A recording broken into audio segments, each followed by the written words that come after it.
여러분들 다 아시다시피 저희 일신교회는 우리 교회는 매주 목요일 또 금요일 전도를 나갑니다. 전도하러 가기 전에 마음이 싱숭생숭해지게 만드는 게 있습니다. 뭐일까요? 바로 비입니다. 전도 시간이 2시인데 1시쯤 비가 내리면 계속해서 비가 내릴 것인지 아니면 비가 그칠 것인지 일기예보도 찾아보고 전도를 성도님들과 함께 나가야 하는지 하루 쉬어야 되는지 고민을 하게 됩니다. 이게 빨리 결정을 해야 멀리서 오는 성도님들에게 좀 죄송한 마음도 덜하고 못하게 되면 그런 마음이 있는데, 근데 이게 신기하게도 작년에는 1시에 비가 좀 내렸어요, 몇 번. 근데 2시쯤 거의 그쳤습니다. 그래서 전도를 못 나간 적이 거의 없습니다.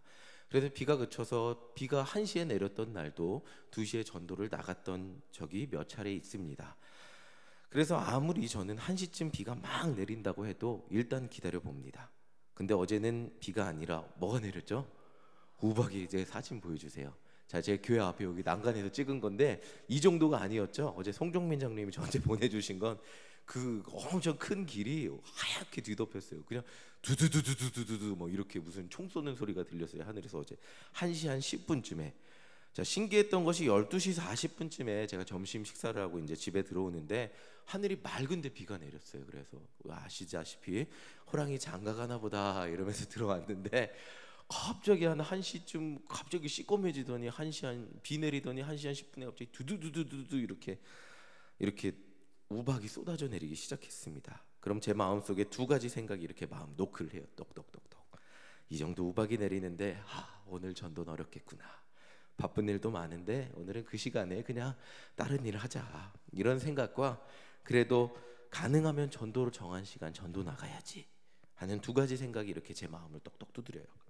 그래도 저는 어제도 두 번째 마음을 붙잡기로 하고 하늘을 보았습니다. 그래서 한 2시쯤 되니까 아무래도 비가 그쳐서 전도가 가능할 것 같았어요. 근데 2시쯤 되니까 비는 그친 것 같은데 비가 계속 조금씩 떨어지기 시작했어요.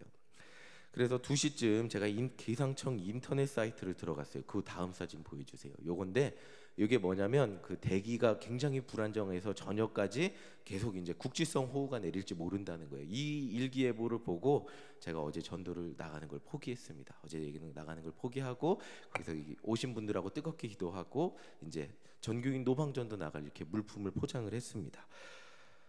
자, 가끔이지만 이런 비를 만나서 전도를 나가지 못하게 되는 날에는 이런 생각이 드는 날도 있어요. 아까 말씀드렸듯이 오랜만에 전도 나가지 않고 좀 쉬면서 다른 일 할 수 있겠네 하며 마음이 좀 편해지는 순간이 있습니다. 근데 더 크게 드는 생각이 있다면, 이렇게 전도 나가려고 멀리서, 우리 교인들 멀리서 오시잖아요, 전도하려고. 근데 이렇게 멀리서 오시는데 날씨가 왜 도와주지 않을까? 하나님께서 전도하는 날에는 좀 날씨 좀 책임져 주시고 미세먼지도 없고 기온도 적당하고 비도 내리지 않고 그냥 쾌적한 날씨만 주시면 얼마나 좋을까, 이런 생각을 해보게 됩니다. 자, 근데 정말 감사한 것은 미세먼지가 150 수치가 넘는데 지지난주인가 저희 전도 나갔어요. 하늘이 뿌해요. 티마크 호텔이, 교회에서 보면 티마크 호텔이 뿌연데도 저희 전도 나가서 1시간 반 꼬박 채우고 나갔다 왔어요. 날씨 추운 날도 나가고 이렇게 종동동동 이러면서 커피 한 잔 드시고 가세요 하고 전도 나갔다 오고, 비 내리는 날도 요 정도면 맞을만하네 하고 전도 나가고, 그렇게 우리 전도팀은 뭐 비가 오나 이렇게 미세먼지가 있나 바람이 세나 모여서 기도하고 전도를 나갔습니다. 오늘은 회원동으로 전도 마차를 나갔던 분들이 굉장히 애를 먹으셨어요. 그 돌풍이 얼마나 셌냐면 진짜 굉장히 셌죠, 돌풍이 오늘. 제가 과장을 해서 임금요 장로님 하늘로 날아갈 뻔했다고 제가 과장을 했는데 정말 바람이 셌어요. 너무너무 세갖고 막 그 위에 놔둔 뭐 종이컵 이런 거는 그냥 계속 날아가고 막 그 정도로 셌어요. 근데 그렇게 고생하면서 전도하고 오셨는데 불평은커녕 아유 오늘 바람이 너무 셌어요 하고 밝은 얼굴로 들어오시는 그 전도팀 모습을 보면서 제가 참 감사했습니다. 이렇게 하나님은 어떤 상황에서도 우리 교회에 전도의 마음을 부어주시고 전도를 하게 하는 것을 제가 보게 됩니다. 자, 이해가 되지 않는 정말 좋지 않은 일기인데도 우리가 그것에 굴하지 않고 전도 나가는 것을 보게 돼요. 자, 이와 같이 사도행전에서도 제가 잘 이해가 되지 않는 일들이 보게 됩니다. 사도들이 성령을 받은 이후 예루살렘에는 베드로의 증언을 통해서 놀라운 일들이 일어나요. 자, 성령을 받은 베드로의 설교 한 번에 3천 명이 예수님을 믿게 돼요. 그 다음에 5천 명이 믿게 돼요. 성령을 받은 공동체가 생겨서 가난한 사람들을 도와주며 함께 기도하고 병든 사람들이 예수의 이름으로 막 고침받는 역사가 일어나요. 지금 이게 뭐죠? 예루살렘에는 부흥의 역사가 일어나는 거예요. 전도의 문이 열렸고 부흥의 역사가 지금 막 일어나고 있는 거예요. 핍박을 당하는데 그것을 기쁨으로 감당하고 있어요. 사도행전 5장 40절에서 42절 우리 다 같이 40절 한번 함께 읽어보겠습니다. 시작. 그들이 옳게 여겨 사도들을 불러들여 채찍질하며 예수의 이름으로 말하는 것을 금하고 놓으니, 자, 사도들을 막 때렸어요. 41절에 어떻게 했는지 보겠습니다. 함께 읽겠습니다. 시작. 사도들은 그 이름을 위하여 능욕받는 일에 합당한 자로 여기심을 기뻐하면서 공회 앞을 떠나니라. 맞았는데 예수 이름 때문에 맞는 게 내가 기뻐요 이러면서 떠났대요. 놀랍지 않아요? 정말 놀라운 일들이 일어나고 있어요. 42절 함께 읽어보겠습니다. 42절 함께 읽겠습니다. 시작. 그들이 날마다 성전에 있든지 집에 있든지 예수는 그리스도라고 가르치기와 전도하기를 그치지 아니하니라. 막 핍박을 당하는데 이 사람들은 맞는 게 무서워서 그치지 않아요. 오히려 기뻐하면서 예수를 전하고 있어요. 지금 성령을 받으니까 예루살렘의 부흥의 역사가 놀랍게 일어나고 전도를 하는데 예수를 전하는데 이들이 기쁨을 느끼면서 전혀 그치질 않고 있어요. 자, 그리고 이제 스데반에 대한 이야기가 나오는데 이게 딱 사도행전 7장까지 읽으면 스데반이라는 사람, 이 사람이 얼마나 놀랍고 대단한 사람이고 성령의 역사가 일어나는지 알 수 있습니다. 자, 7장 8절하고 15절 우리 함께 읽어보겠습니다. 7장 8절 먼저 6장 8절입니다. 함께 읽어보겠습니다. 시작. 스데반이 은혜와 권능이 충만하여 큰 기사와 표적을 민간에 행하니, 자, 이 놀라운 일들이 일으키고 있어요. 15절 함께 읽겠습니다. 시작. 공회 중에 앉은 사람들이 다 스데반을 주목하여 보니 그 얼굴이 천사의 얼굴과 같더라. 자, 이제 스데반을 통해서 놀라운 역사가 일어나고 있어요. 근데 여러분들 다 아시죠? 7장이 어떻게 되죠? 자, 59절 우리 함께 읽어보겠습니다. 시작. 그들이 돌로 스데반을 치니 스데반이 부르짖어 이르되 주 예수여 내 영혼을 받으시옵소서 하고, 60절 읽겠습니다. 무릎을 꿇고 크게 불러 이르되 주여 이 죄를 그들에게 돌리지 마옵소서, 이 말을 하고 자니라. 자, 이 이제 핍박이 일어나서 스데반이 죽었어요. 자, 7장까지만 읽으면 순교를 통하여 예루살렘에 더 큰 부흥의 역사가 일어날 것 같은 느낌이 듭니다. 이런 기대를 가지게 돼요. 자, 물론 우리는 사도행전의 전체 이야기를 알기 때문에 이후에 제자들이 퍼지게 되는 걸 알지만, 자, 보통 이렇게 얘기하잖아요. 선교사님들의 순교를 통해서 그 선교지에 뭐가 일어났다 그러죠? 복음의 역사가 일어났다고 이야기를 합니다.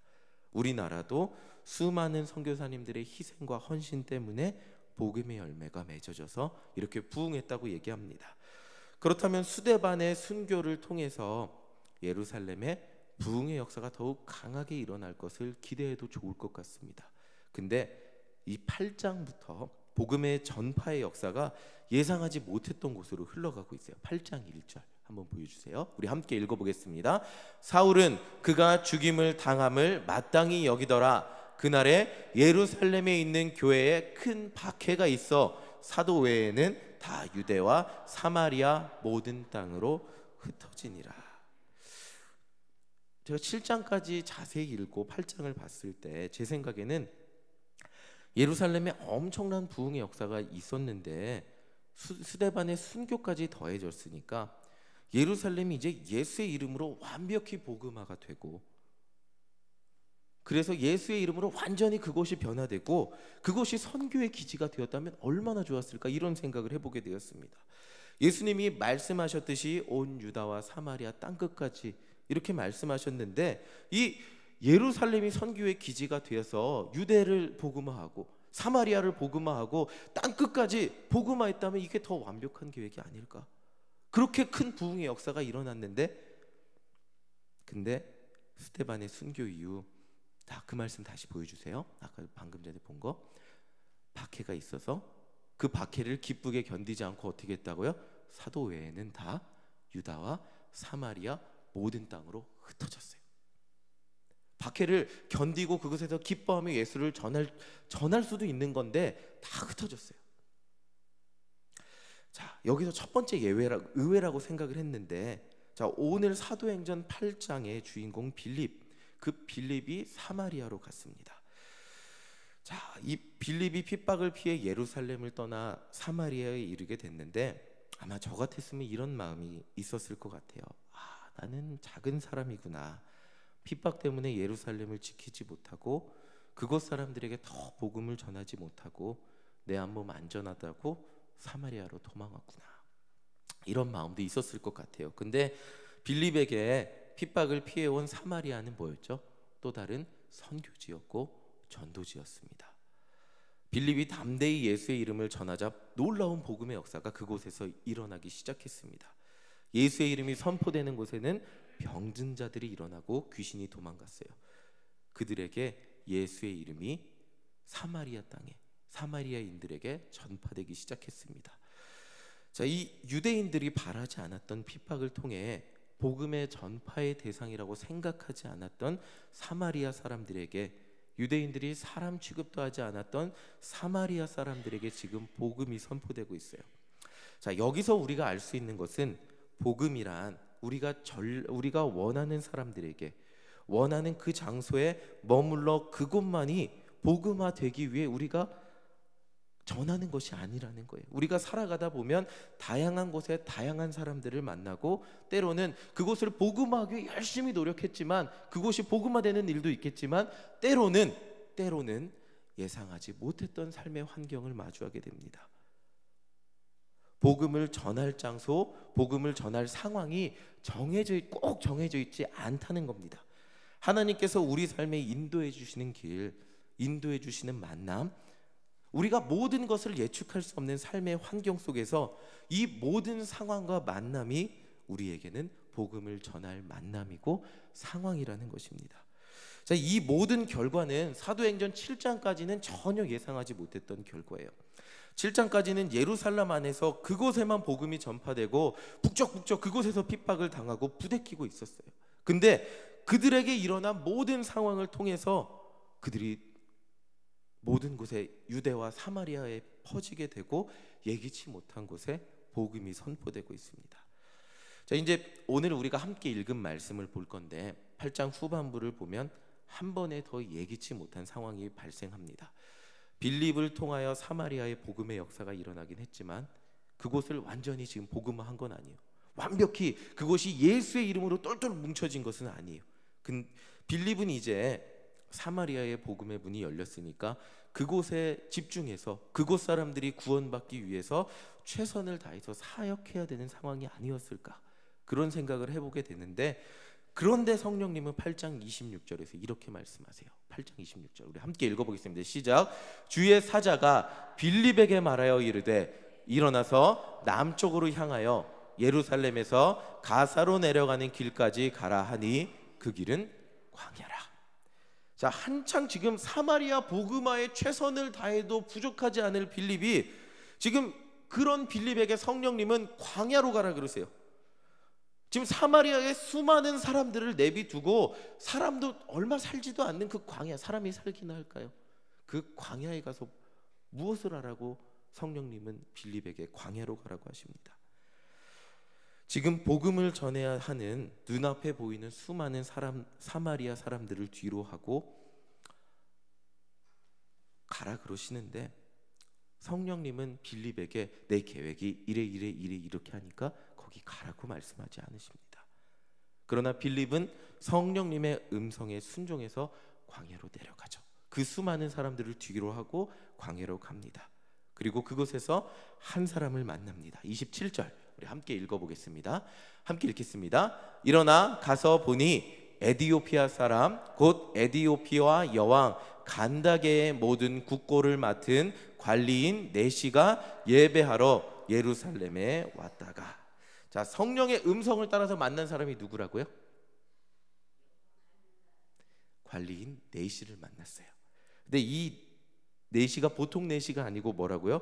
에디오피아 여왕의 모든 국고를 책임지는 굉장히 실권자고 힘이 있는 사람이었어요. 자, 에디오피아에서 굉장히 중요한 사람임에는 틀림이 없지만 중요한 것은 유대인들에게 이 에디오피아 사람이 누구였을까요? 이방인, 복음을 전할 대상이 아니었죠. 그리고 넷이었어요. 넷이가 어떤 사람인지 신명기 23장 1절에 나와 있습니다. 함께 읽겠습니다. 시작. 고안이 상한 자나 음경이 잘린 자는 여호와의 총화에 들어오지 못하리라.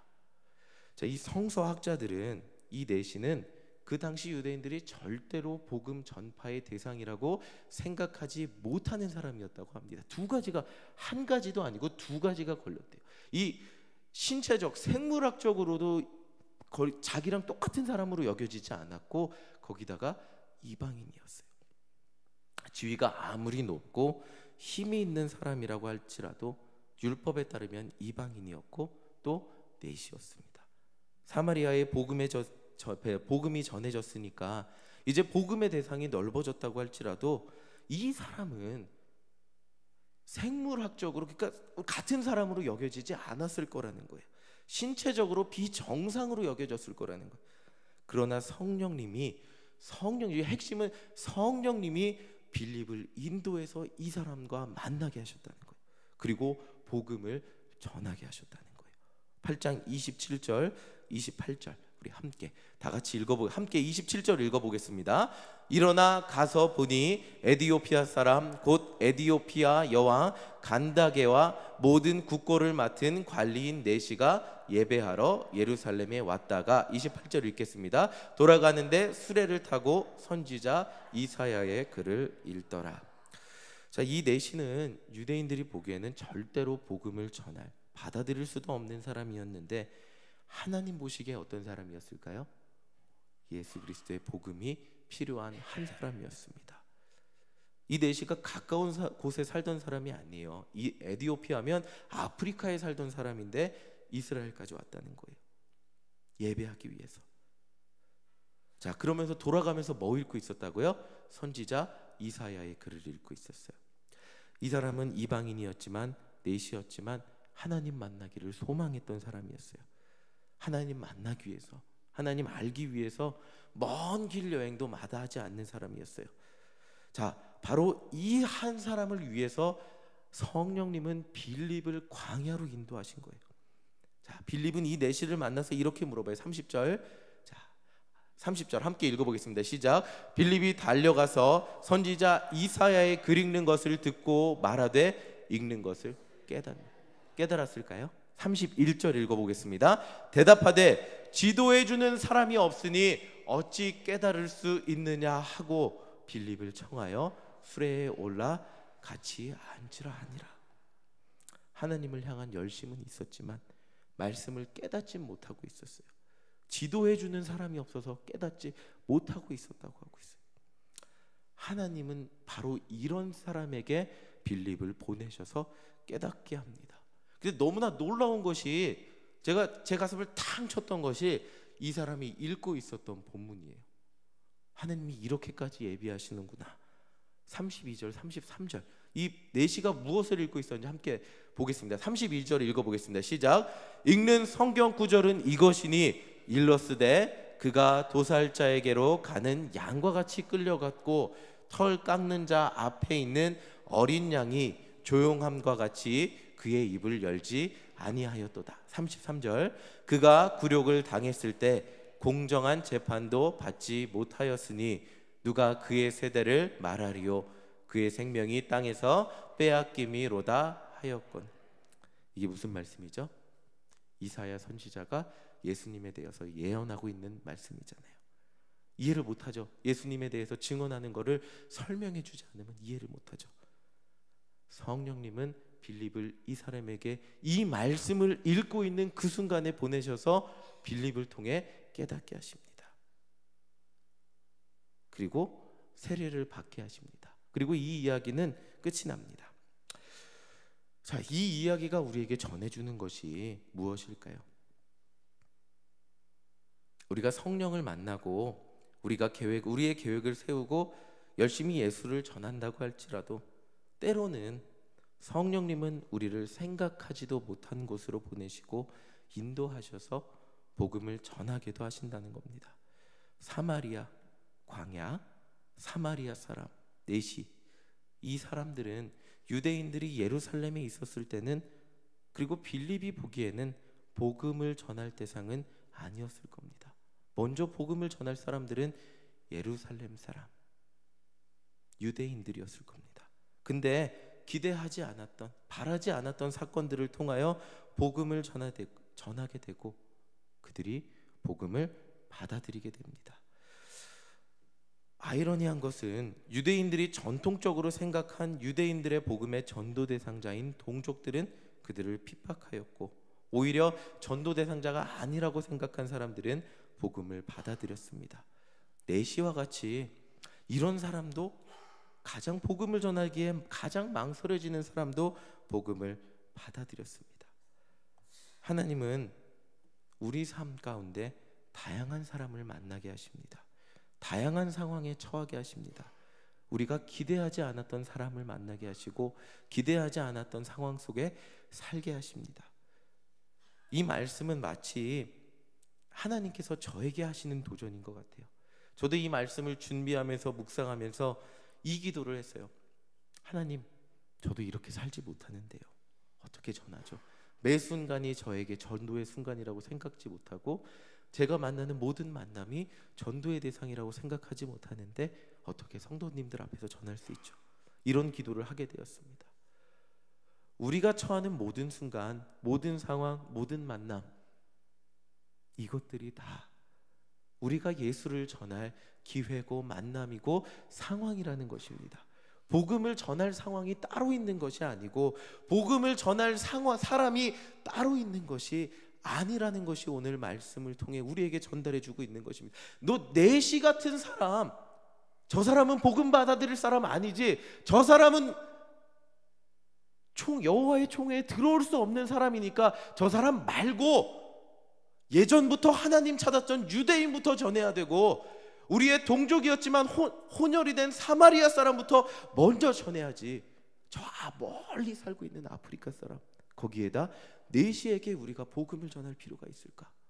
그러나 성령님은 빌립을 인도하셔서 그 사람에게 복음을 전하게 하시고 예수를 영접하게 하십니다. 복음을 전할 좋은 기회는, 좋은 사람은, 좋은 만남은 오늘 우리가 살고 있는 하루의 삶에서 우리가 만나는 사람이고 우리가 예기치 않게 걸어가게 되는 다양한 인생의 상황들 속의 모든 순간이라는 것입니다. 빌립이 순종하였을 때, 성령이 인도하시지 않았으면 절대로 복음을 전하려고 생각하지도 않았을 이디오피아 내시가 성령님의 인도를 통해 예수를 믿게 되었습니다. 우리 주변에 내가 생각하지 못하는 누군가도 분명 예수님을 받아들일 준비가 되어 있을 겁니다. 여러분들이 예수님을 믿고 복음을 전하는 자로 산다면 여러분들 주변에 분명 여러분들이 전혀 예상하지 못했던 그 영혼들, 여러분들의 전함을 통하여 하나님이 만남을 인도해 주실 거고 그런 상황을 인도해 주실 겁니다. 여러분들이 처한 모든 상황과 모든 만남이 예수를 전할 가장 좋은 기회입니다. 이것을 깨닫기를 소망합니다. 이 말씀을 전하는 제가 방금 전에 말씀드렸죠. 제 부족해요. 저도 그렇게 잘 안 돼요. 담임 목사님을 통해서 많이 배우고 있어요. 진짜로 많이 배우고 있는데 저는 아직까지 그렇게 되지 못하고 있습니다. 부족한 삶이라는 생각이 많이 들어요. 앞에서 말씀을 전하는 제가 그런 삶을 살 수 있도록 우리 성도님들께 기도해 주시기를 부탁드립니다. 정말 어느 순간 어느 환경 누구를 만나도 예수를 전하는 자가 될 수 있도록 기도해 주시기 바랍니다. 그리고 오늘 우리가 함께 기도하기 원합니다. 예수를, 이 순간에는 예수를 전해야지, 이 사람에겐 예수를 전해야지, 이것이 아니라 내가 만나는 모든 사람 예수가 필요한 사람이고 내가 걸어가는 인생의 모든 순간이 예수를 전하는 귀한 순간이 되게 하여 주시옵소서. 내가 어느 순간 어느 환경에 있고 어떤 사람을 만나도 빌립과 같이 예수를 전하는 자가 되게 하여 주시옵소서. 이렇게 기도하는 저와 여러분들 되시기를 간절히 소망합니다. 이렇게 전하며 살아갈 때 분명한 것은 하나님께서 여러분들이 예상하지 못했던 영혼들을 준비해 주시고, 여러분들이 설명해 주는 사람이, 에디오피아 내시도 설명해 주는 사람이 없어서 말씀을 깨닫지 못했잖아요. 설명해 주는 사람이 없어서, 권해 주는 사람이 없어서, 말해 주는 사람이 없어서 예수님을 믿지 못하는 사람이 분명히 여러분들이 걸어가는 그 삶 가운데 여러분들 주변에 있습니다. 하나님은 그 사람들을 예비해 두셨고 여러분들을 통하여 예수의 이름을 듣게 하실 줄 믿습니다. 우리가 결단하며 나아갈 때 여러분들 통하여, 저를 통하여, 용기 없는 저를 통하여, 그리고 오늘 기도하는 저와 여러분들을 통하여 예수의 이름이 우리의 삶 가운데 전파될 줄 믿습니다. 우리 시간 함께 기도하겠습니다.